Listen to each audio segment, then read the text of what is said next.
और थंबनेल देख के तो आप समझ ही गए होंगे कि मैं आज किस बारे में बात करूंगा। जी हाँ, लिखावट क्या सुधर सकती है और अगर सुधर सकती है तो उसे कैसे सुधारें। तो एक बच्चे ने मुझे कमेंट करके पूछा था कि सर लिखावट कैसे सुधारी जाती है या क्या लिखावट सुधर सकती है। तो देखिए, इसका सीधा सा जवाब है कि लिखावट अभ्यास से ही सुधर सकती है।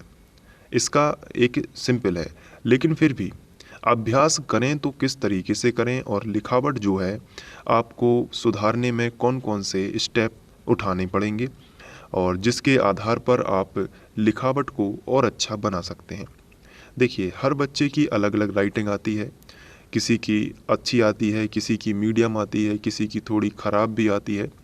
लेकिन आज मैं जो आपको टिप्स दूंगा उसमें यदि आपकी राइटिंग मीडियम और ख़राब भी आती है तो भी आप उसको बहुत अच्छा लिख सकते हैं।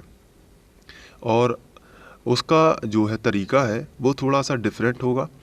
और आप जो लिखेंगे, लिखावट के बीच में जो भी आप छोटी छोटी बातों का ध्यान रखेंगे तो आपकी भी लिखावट बहुत अच्छी आएगी। तो बस सोचना होता है कि कौन कौन सी ऐसी चीज़ें हो सकती हैं। तो सबसे महत्वपूर्ण बात यह है कि लिखावट आप अभ्यास से सुधार दोगे, जैसा कि मैंने आपको पहले ही बताया है। तो अभ्यास अच्छा होगा तो लिखावट आपकी बहुत अच्छी आएगी। जैसे आप नॉर्मल घर में देखते हैं कि आपकी माताजी जब रोटियां बेलती हैं तो बिल्कुल गोल आती हैं, जबकि आप बेलते हो तो रोटियां उतनी गोल नहीं आ पाती। तो इसका सीधा सा ये जवाब है कि माताजी का अभ्यास बहुत ज़्यादा है, वो सालों से ही रोटियां बेल रही हैं। लेकिन आपका उस क्षेत्र में इतना अभ्यास नहीं है तो आपकी रोटियां गोल नहीं आती। यहाँ पे यही बात है। तो वही चीज़ है कि आप लिखावट जो है, आपका जितना ज़्यादा अभ्यास होगा लिखावट उतनी ही ज़्यादा खिलती है। लेकिन समस्या ये है कि आपका अभ्यास उतना है नहीं, तो आपकी लिखावट थोड़ी सी वीक रह गई। कोई भी चीज़ है, जिस चीज़ में आपका अभ्यास बहुत ज़्यादा हो जाता है तो वहाँ पे आप उस चीज़ को बखूबी कर पाते हैं, बहुत अच्छे से कर पाते हैं। फिर भी मैं आपको कुछ पॉइंट दे देता हूँ जिसके आधार पर आप लिखावट बहुत अच्छी कर सकते हैं। देखिए, तो ये मैंने 4 पॉइंट आपके लिए बनाए हैं और इसी आधार पर हम ये समझेंगे कि लिखावट आप कैसे सुधार सकते हैं। जैसे शब्दों के बीच में पर्याप्त अंतर देकर आप जो भी शब्द लिखते हैं, जैसे यहाँ पे शब्द लिखे हैं तो आप देख सकते हैं कि इनके बीच में लगभग पर्याप्त अंतर है। तो जब भी आप एग्ज़ाम में लिखें या कुछ भी, तो आपको पहले तो प्रैक्टिस करनी चाहिए।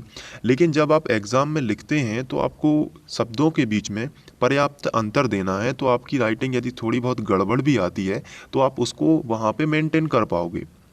और शब्द के ऊपर वाली लाइन को सीधा रखकर, तो जैसे आप शब्दों के बीच में पर्याप्त अंतर दे रहे हैं तो उसके ऊपर जो शब्द के ऊपर ये लाइन आपको दिखती है, ये आपको कोशिश करना है कि ये लाइन आपकी सीधी रहे। क्योंकि अगर ये लाइन इधर से चली जाएगी या कभी कभी जल्दबाजी में ऊपर निकल जाती है या इस तरीके से हो या बीच में यहाँ पे थोड़ा सा या झुक जाती है, तो इससे वो अक्षर उतना प्रभावी नहीं दिखता। तो कोशिश क्या करना है, सबसे पहली बात क्या है कि शब्दों के बीच में आपको पर्याप्त अंतर देकर लिखना है। और दूसरा क्या है कि जो ऊपर की लाइन होती है ये आपको कोशिश ये करनी है कि ये सीधी लाइन रहे। तो शुरुआत में थोड़ा आप धीमा लिखेंगे तो इन चीज़ों पर गौर कर पाएंगे। तो ये जो तीसरा पॉइंट आपको मैंने बताया है ये उसी को इंडिकेट करता है कि शुरुआत में जब आप यदि ट्रेनिंग कर रहे हैं कि मुझे लिखावट सुधारनी है तो आप शुरुआत में थोड़ा धीमा लिखें। अब तीसरे पॉइंट से चौथा पॉइंट बिल्कुल रिलेट करता है कि आप लिखने का मटेरियल कहाँ से लाओगे। तो चौथा जैसे पॉइंट है कि रोज एक पेज लिखने का अभ्यास करके, तो ये लिखने का मटेरियल कैसे, तो बड़ा ही सिंपल है। जो भी आपने आंसर याद किया है उसको आप लिख के देखिए। देखिए, लिख के देखना बड़ा ही इम्पोर्टेंट होता है क्योंकि आपको एग्ज़ाम में लिख के ही बताना पड़ता है। तो आप क्या करें, जो भी आंसर आप लिख रहे हैं उसको सबसे पहले आपने याद तो कर लिया है, उसको आप रजिस्टर में, रफ रजिस्टर में लिख के देखें। तो आप लिख के देखोगे तो यहाँ पे दो काम होंगे। पहला काम ये होगा कि आपका जो आंसर आपने याद किया है उसकी प्रैक्टिस हो रही है और दूसरा लिखावट सुधरने की भी प्रैक्टिस हो रही है। तो ध्यान रखिए, अब आप जो आंसर लिखते हो उसी में आपको ये 3 पॉइंट ध्यान देना है। जैसे आपने कोई भी आंसर याद किया तो अब आप उसको रफ में लिखोगे तो कौन कौन सी बातें आपको ध्यान रखनी है वो ज़रा ध्यान से सुनिए। शब्दों के बीच में पर्याप्त अंतर देकर। यही बात जो मैंने आपको पहले बताई है कि और शुरुआत में थोड़ा सा कैसा लिखें, धीमा लिखें, क्योंकि आप एग्जाम में तो लिख नहीं रहे हैं, तो थोड़ा सा आप धीमा लिखें। जिससे क्या होगा, आपको एक लिखने की जो रिदम होगी वो प्राप्त हो जाएगी। लिखने की भी एक रिदम होती है, यानी लिखने का अपना एक तरीका होता है। वो कैसे आता है, आपकी जो नेचुरल स्पीड होती है उसको थोड़ा सा कम कीजिए, यानी कि थोड़ा सा धीमा कीजिए, ताकि आप अक्षर को प्रॉपर टाइम दे सकें, उसको बनाने में प्रॉपर टाइम दे सकें। जैसे आप ये ला शब्द लिखते हैं तो आप जल्दबाजी में ला को पूरा नहीं बनाते और पूरा टाइम नहीं देते, तो क्या होता है, उससे राइटिंग जो है, आपकी जो लिखावट है उस पर असर आता है।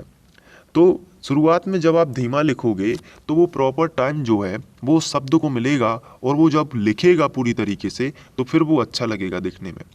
और शब्द के जो ऊपर वाली लाइन है उसको आपको कैसा रखना है, सीधा रखना है। तो बस ये बेसिकली 4 पॉइंट थे जिसके आधार पर मैं आपको शॉर्ट में बताना चाहता हूँ कि राइटिंग जो है आप सुधार सकते हैं या उसमें थोड़ा सा इम्प्रूवमेंट कर सकते हैं। हालांकि बहुत अच्छी राइटिंग यदि आपको करना है तो मैं पहले ही बता चुका हूँ, ये अभ्यास से आएगी, और ये अभ्यास जो है 4 पॉइंट कहीं ना कहीं अभ्यास को ही दिखा रहे हैं।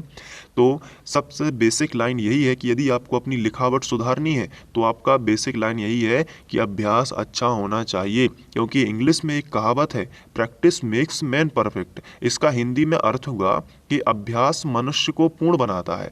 तो जितना ज़्यादा आपका अभ्यास होगा किसी भी फील्ड में, उतने ही आप उसमें मास्टर हो जाओगे। तो यही आपको ध्यान रखना है अपने जीवन में। और लिखावट सुधारने का कोई भी शॉर्टकट नहीं होता, मैं आपसे किसी भी तरीके का झूठ नहीं बोलना चाहता।